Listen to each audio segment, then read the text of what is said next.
Sziasztok! Ez itt a karácsonyi különkiadásunk. Ma nem ezt a sütit fogjuk megsütni. A süti neve hólabda, és míg a lányok az elkészítésén szorgoskodnak, nekem, mint általában, csak a szám jár majd. Ezek itt a hozzávalók szépen felsorakoztatva az asztalon, Szilvi és Nóri pedig felkészülnek életük első ehető hólabdájának elkészítéséhez. Brit tudósok megállapították, hogy a szervezetünk hidratálása karácsonyi ponccsal minden karácsonykor nagyon fontos, és ugyan kihallott már olyat, hogy valaki józanul készít karácsonyi süteményt. Csak vicceltem. Ez egy alkoholmentes poncs. Amúgy ugye fel vagytok iratkozva a csatornánkra.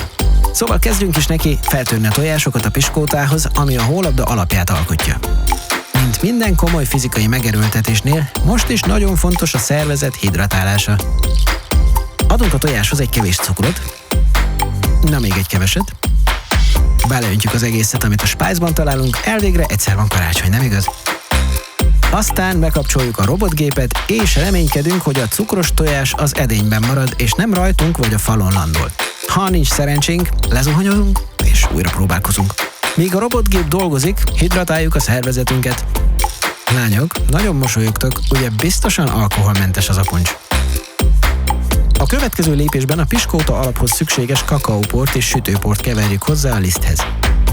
A hólabda őshonos norvég étel, a Mikulás is ezt vacsorázik minden este, ezért olyan kövér. Norvég hagyományok szerint némi lisztet az asztalra is kikavarunk, hogy a norvég nagyszellem Ikunuku áldása kísérje próbálkozásunkat. Közben a tojáshabhoz némi meleg vizet adunk,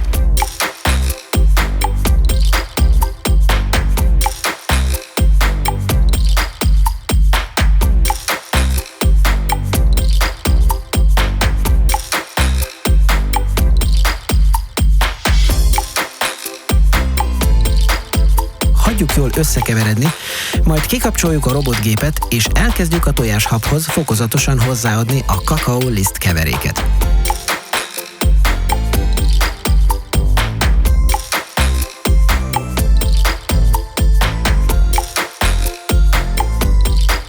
Óvatosan, kanalanként adagoljuk, bár lehet így egy kicsit sokáig fog tartani. Még egy kanállal, kamarás.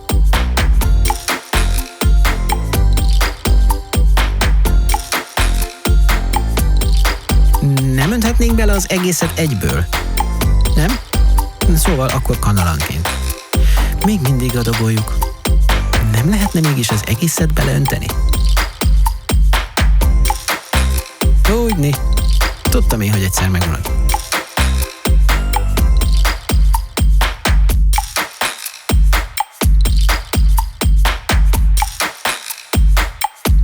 Erre ígyunk.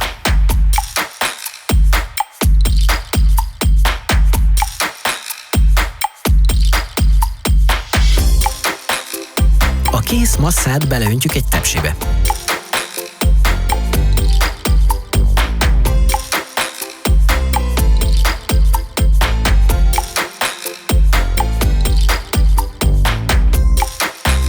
Kicsit megrázzuk a tepsit, hogy egyenletesen eloszlassuk a piskóta masszát, majd betesszük az előmelegített sütőbe, ahol nagyjából 25 perc alatt elkészül. Már, ha nem felejtjük el bekapcsolni a sütőt. Amíg a piskóta sül, a lányok neki látnak a krém elkészítésének. A liszthez hozzákeverjük a cukrot, majd lassanként tejet adunk hozzá, és csomómentesen elkeverjük. Na még egy kicsit. Nem lehetne az egészet beleönteni? Nem. Oké, ez fontos. Lassan adagoljuk. Egy ősi indián kavarási módszert alkalmazva, amely szerint a fakanál helyzetét egy 3 ismeretlenes egyenlettel kiszámolva, hozzáadva a pi értékét, elindulunk az óramutató járásának megfelelő irányba, majd 3 és 3/4 fordulat után félfordulatot teszünk visszafelé. Szia, Szilvi! Ezután pedig 4 teljes fordulattal megduplázzuk az előző kavarási sebességet. Ösd bele az egészet, én megengedem. Szóval, ha megunjuk, beleöntjük az egészet. Ígyni.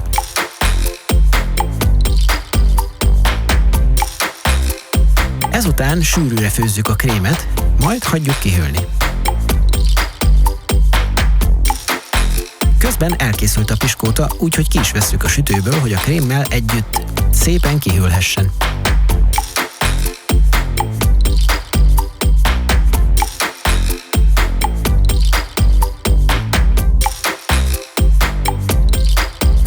Mivel ez egy karácsonyi adás, időközben feldíszítjük a karácsonyfát is. Természetesen teljes komolysággal, ahogy szoktuk. Az idei alapszíneink a bíbor, az arany és az ezüst, pont mint minden másik évben. Míg a lányok mindent felaggatnak a fára, én továbbra is a kamerát kezelem, hogy kihúzzam magam a díszítés teendői alól. Egy gömb ide, egy csillag oda, és nem sokára rakhatjuk is fel az égőket. Nem tudom, ti hogy vagytok vele, de nálunk a karácsonyi égők kibogozása egy külön kihívás. Megkeressük az égők egyik végét, majd követjük a kábelt.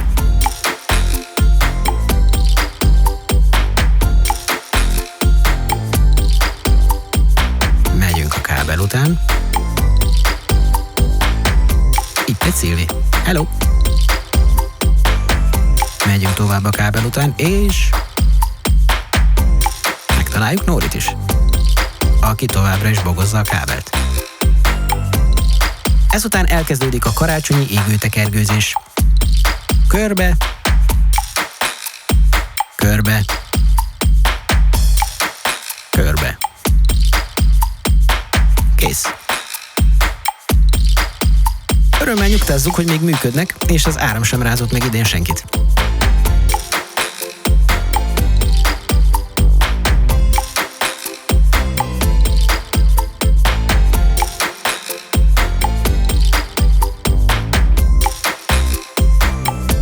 Közben kihűlt a piskóta és a krém, szóval kezdődhet a hólabda összeállítása. Pogácsa szaggatóval köröket vágunk a piskótába, majd ezeket kétfelé vágjuk, és megkenjük a krémmel, majd beleforgatjuk a kókuszreszelékbe. Finomnak tűnik.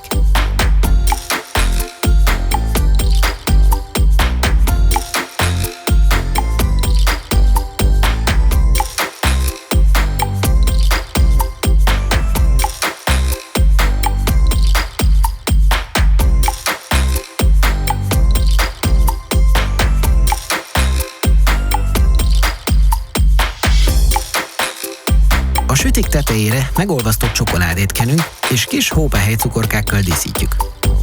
Itt megemlíteném, milyen nagyra értékeljük, hogy megnézted a videónkat.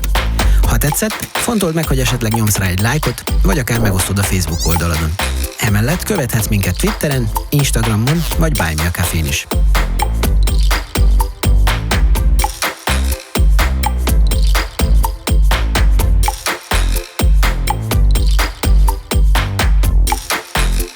Jó étvágyat kívánunk a sütikhez!